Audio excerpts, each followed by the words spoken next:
welcome to another edition of Weekend Discovery. On today's show, Lori and I hit the road to meet up with Bethany Clark from Funk's Grove Nature Spaces and discover some amazing hiking trails and much, much more.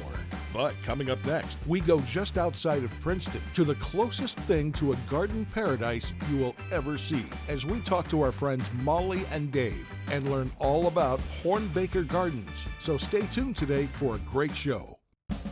Weekend Discovery, brought to you in part by TAPS No-Kill Animal Shelter, Fostering Saves Lives, 100 Taps Lane in Pekin, and Kelleher's Irish Pub and Eatery, 619 Southwest Water Street in Peoria.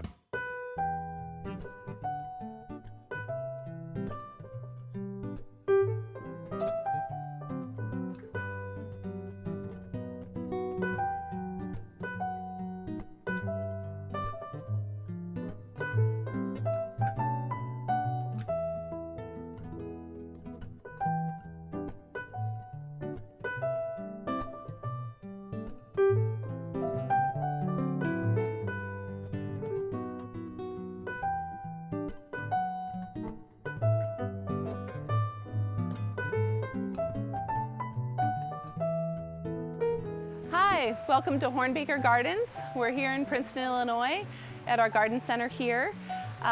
It's May and we're in our annuals greenhouse. This is the time of year for all the plantings, vegetables, herbs, all your bedding plants. My name's Molly Blogg. I'm one of the owners here at the garden center along with my brother Dave and our dad Rich Hornbaker.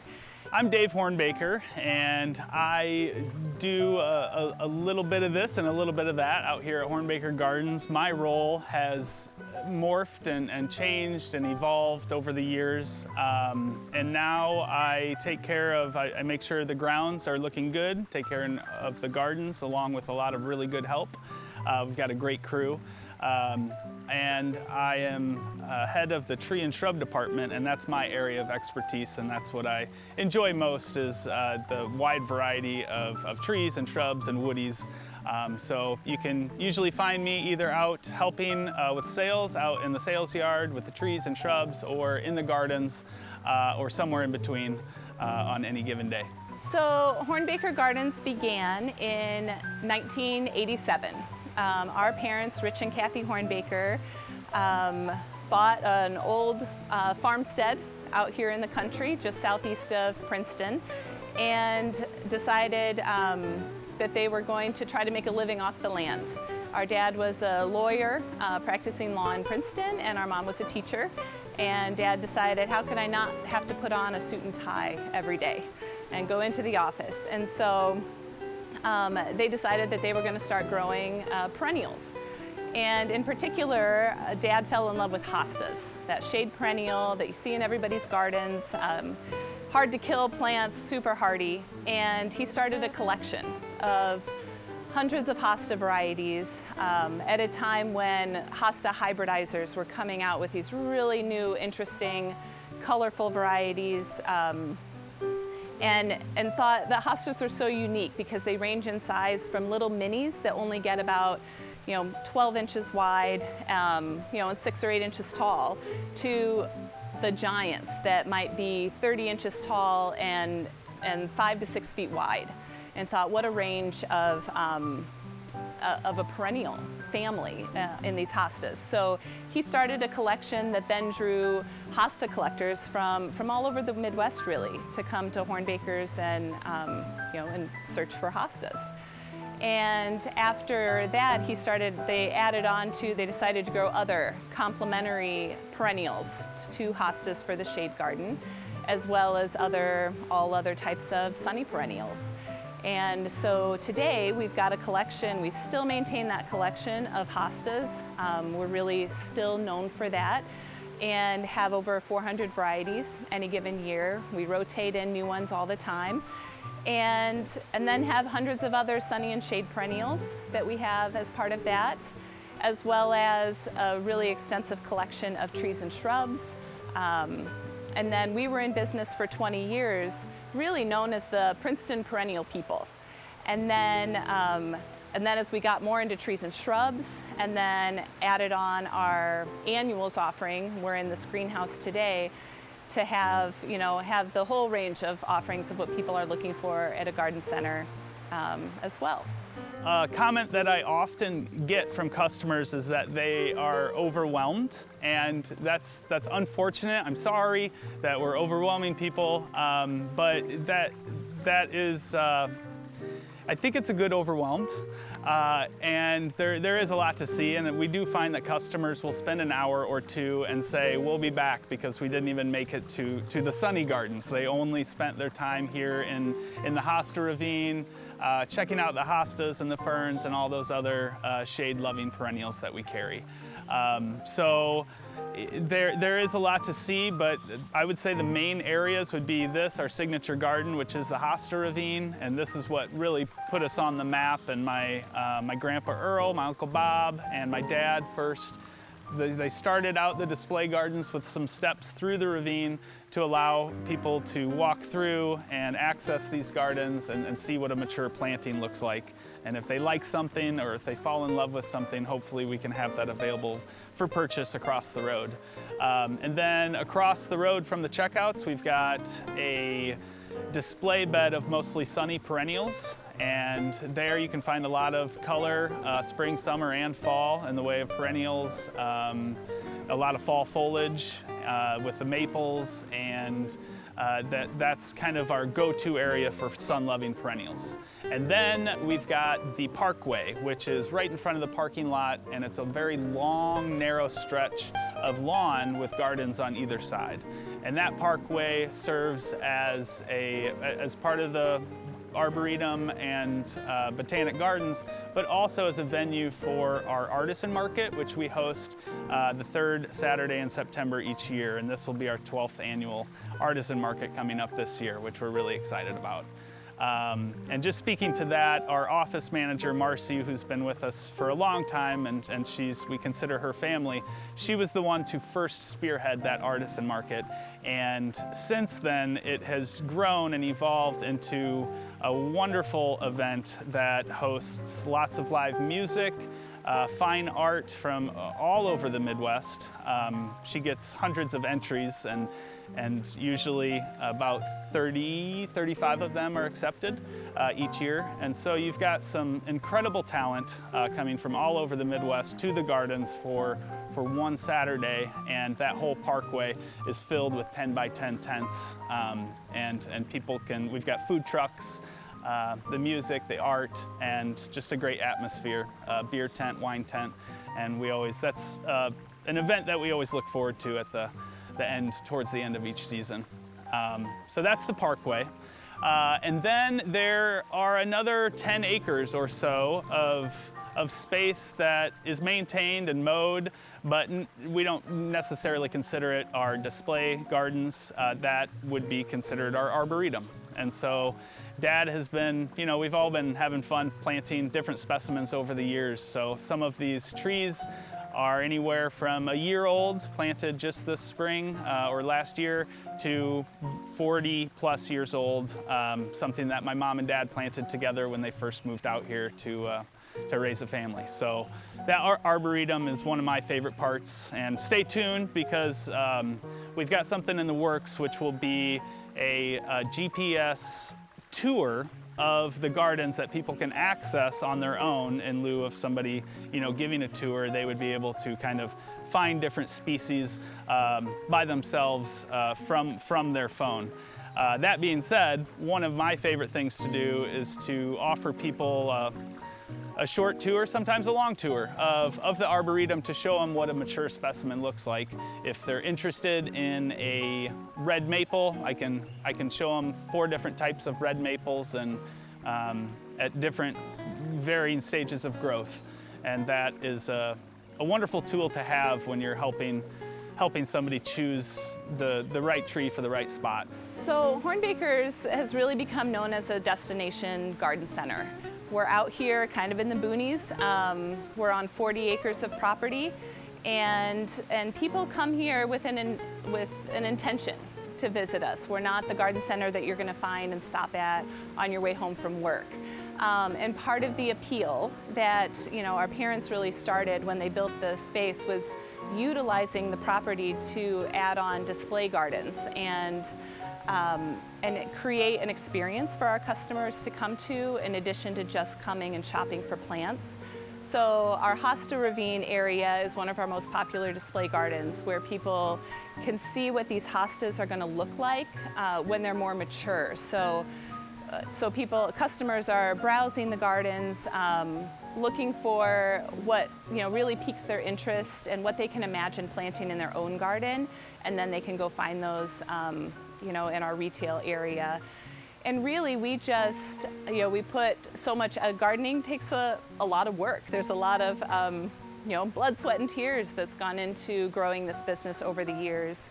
And we've really created this kind of oasis out here that we are just happy anytime people are here enjoying the space, whether it is to come with a photographer to take some family pictures, or visit us for their homecoming or prom photos, or just gardeners who love being in nature and just browsing the gardens and just feeling, a sense of the peacefulness that this space provides. Because we are off the beaten track, we're out here in the country, and we have something to offer that kind of, you can immerse yourself into nature within the gardens out here. Molly was mentioning earlier, we grew up around the business, and so a lot of it, we just kind of absorbed some of that knowledge over the years, and working here over the years has definitely built up that knowledge. But I did also study horticulture down at the University of Illinois. We will install trees, plant shrubs, plant some perennials. We want to help people out if they're purchasing something. We don't want to just sell them something and say, good luck. We want to make sure, if they don't have the means, we want to be able to get that in the ground for them.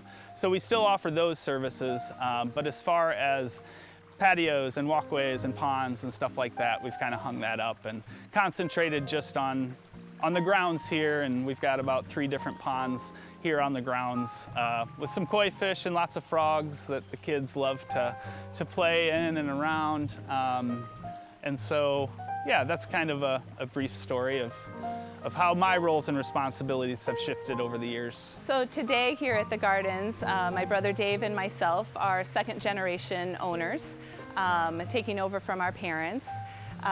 We lost my mom about 12 years ago to dementia, and she was a big part of kind of the soul of this business. And so today, Dave and I are kind of continuing that legacy that they built.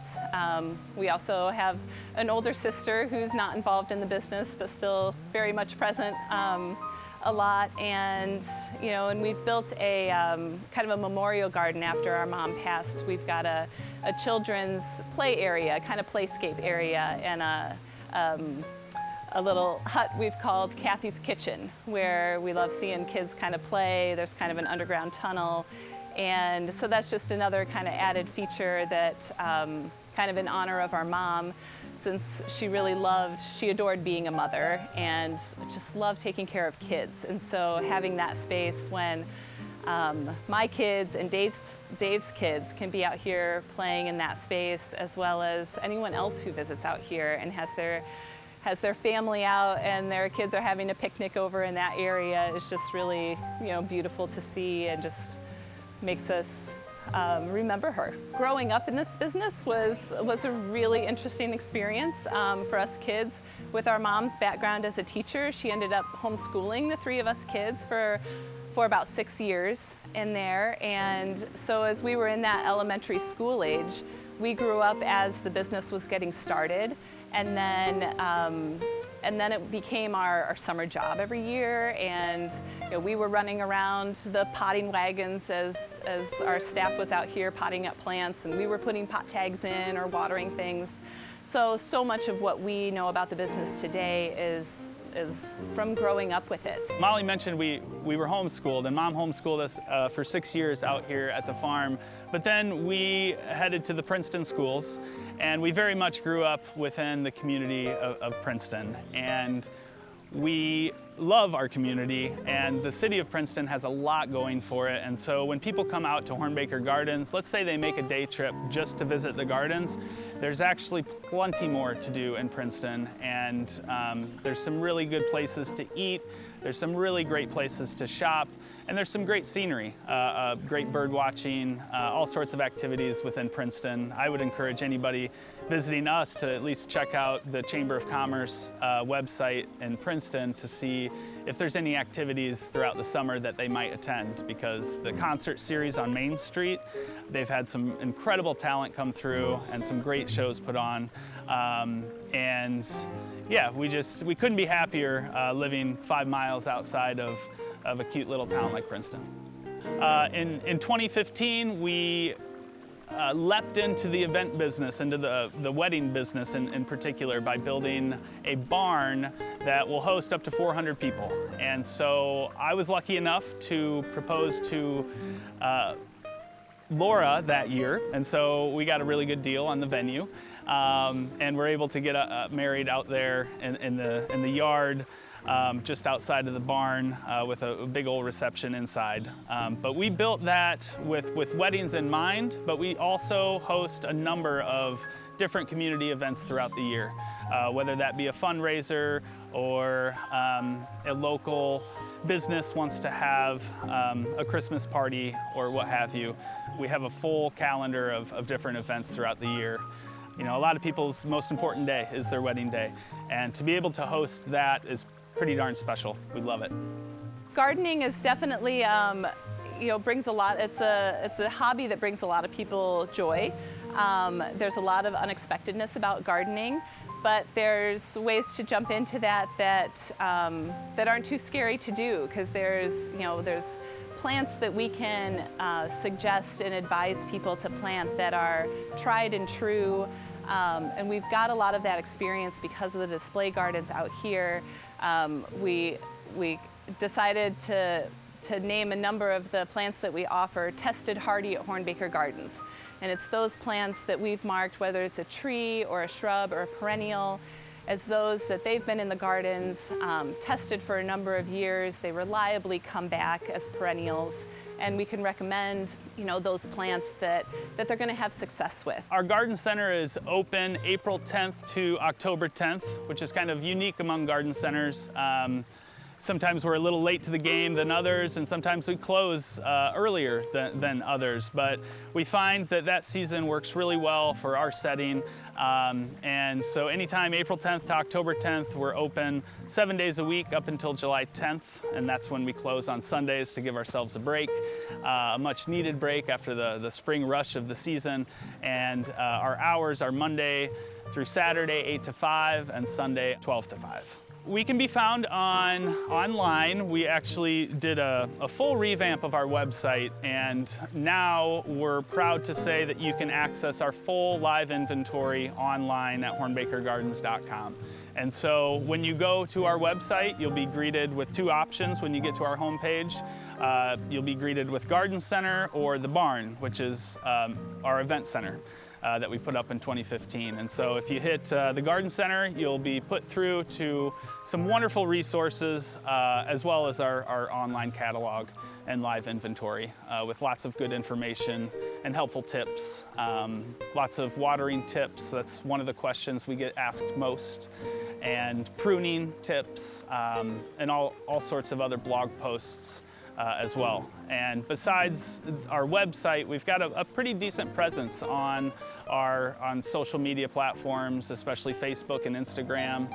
Megan is our director of marketing, and she's done a wonderful job putting together some great posts, and she has an eye, and she knows what catches people's attention, and she does a good job keeping up with that. Thank you so much for joining us, and thank you for letting us show you around. We hope you plan a visit to come see us here at Hornbaker Gardens. We'll see you soon. Lori and I were back on the road once again as we discovered a fantastic place for not only nature photography, but some amazing hiking trails as well. Just a short drive from Peoria, right off of Old Route 66, we met up with Bethany Clark from Funk's Grove Nature Spaces to tell us all about it. Hi, I'm Bethany Clark, and I am the site manager at the Funks Grove Nature Spaces. So I hang out here all day in the middle of the forest, which is absolutely wonderful. And I kind of guide people in the ways that they want to go. I facilitate some of the field trips that come out, all the field trips that come out. I have Cub Scouts groups coming out, and I'm just kind of making this a comfortable place for them, making sure that the areas around are in good shape. I take care of the birds in the bird area. We've got a nice bird watching room. And then just keeping up with the schedule, doing some things with different volunteers and things like that, and then doing administrative stuff for both Funks Grove Cemetery Association Board and Sugar Grove Foundation Board. So most of the trips that we're having are coming out. They're doing lunch in the pavilions, they're going out on trails, doing scavenger hunts or just hikes. And then they're playing in Imagination Grove, which is just a wonderful nature play area for kids and adults, I guess. Most of them are going actually over to the Funk House, and they're doing tours over there, or they're going over to the maple syrup production and seeing that kind of stuff, and then coming here afterwards for kind of a little bit of release of that energy before they head back to school, taking in lunch. We do some wildflower walks and things like that. I think I have a group coming out next week. They're going to build little clay balls with little seed bombs. So they put wildflower seeds inside clay bombs, and then they toss them out, and when the rain comes, it melts, and they plant wildflowers. So a lot of people come out for the birds. Everybody loves the bird room, and we've added an area where we have some hummingbird hangers as well. A lot of people like to come and they sit in the corn crib. We've got a line of rocking chairs just looking out over the prairie. Imagination Grove is still just a huge hit. People love to come, bring their kids, and let them get that energy out, and they do down there. So there's a tree house and some walking logs and things like that that are very fun for the kids. They like to play in the creek. The trails are a huge hit. We've got runners, we have walkers, we have people who are just out for strolls. We love having the dogs out. We do ask that everybody keep them on a leash, but it is a lovely dog walking area. The Astronomers Association that is out here actually just put in a concrete platform that makes them one of very few places in the United States where the public can go. People who have limited access, people in wheelchairs can actually get to those telescopes now, and that's not a common thing across the United States yet. I have many different photographers that come out, and they come out with these huge cameras for the birds. And then I have some that I'll just find, they're just scampering around the forest, and they're getting those up close shots of the different wildflowers out here. I have a slew of photographers that come out and are meeting families for family pictures. We always have a ton of people that come out for prom photos. They'll come with their family and just, taking family pictures like we all do with phones or home cameras. And some of the shots that they get is just amazing. And that's from all of them, from the professional and from just the families. So I talked to Mike Glennon earlier today, who is the president of Sugar Grove Foundation. And they're the ones who used to operate this area, but have found that, that in the past years, operating this area has kind of hindered their stewardship of the forest around us. And then upon investigation, we found that we have some really old oak trees in this forest, almost 400 years old, I believe. Now, don't quote me, but we're getting close to that, we're pushing that. But some of the younger generations of the oak trees haven't been prominent, they haven't made it. So that has now been the shift in focus. So Sugar Grove decided that let's quit doing this and let's get back to the forest. So right now, that is the huge thing that they're doing. You can actually see as you go through the forest, sleeves, and where they actually went out and they found a bunch of baby oak trees. And they're kind of shielding those mostly from deer, but also making sure that they get everything they need to grow and become these next generations of oak trees that we need.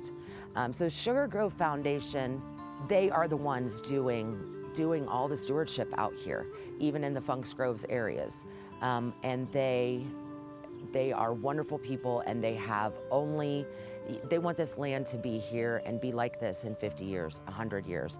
And they are the people who are behind those movements. Things are really looking good for Sugar Grove and for Funks Grove too, because even though they're two very separate entities, and it's gotten some confusion in the past, the lands between them are kind of mixed out here, very close together, and kind of plotted around each other, and that's where it gets a little confusing, and I can't speak on that, but it seems like even though they're two very different entities, the good things that each one does is benefiting the other one as far as the land goes, because it is so intertwined. If you hop on one of our trails, the blue trail is going to lead you almost to the cemetery, where actually we might have to go over there because the Chapel of Trees is right off, and we actually actively marry people over there. So this, again, we're talking now with the hat of Funks Grove Cemetery Association on. We actively do weddings in the chapel that's over there, the church that's over there, which is out of the 1800s, and it is still, I don't know the word for it, but still just 1800s correct. Like, it is old, and it's beautiful.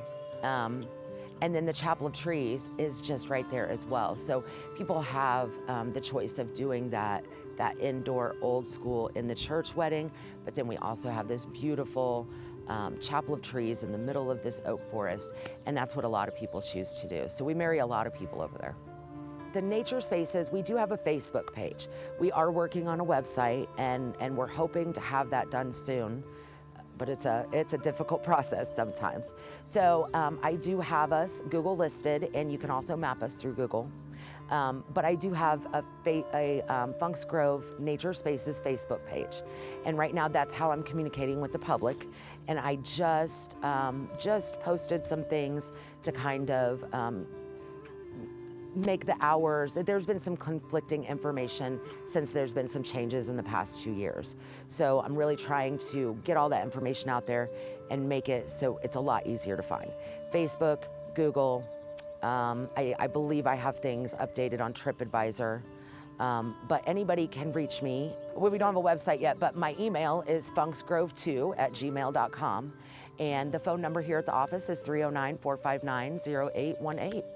To finish the day, our trip would not be complete without stopping to get some Funks Grove maple syrup, made by the very same family here since the 1850s. And do you normally buy pure maple syrup? I have before, yes. Okay, it just needs to be refrigerated once you open it. Yes, it does. 50 cents and $11. All right. Weekend Discovery, brought to you in part by TAPS No-Kill Animal Shelter, Fostering Saves Lives, 100 Taps Lane in Pekin, and Kelleher's Irish Pub and Eatery, 619 Southwest Water Street in Peoria.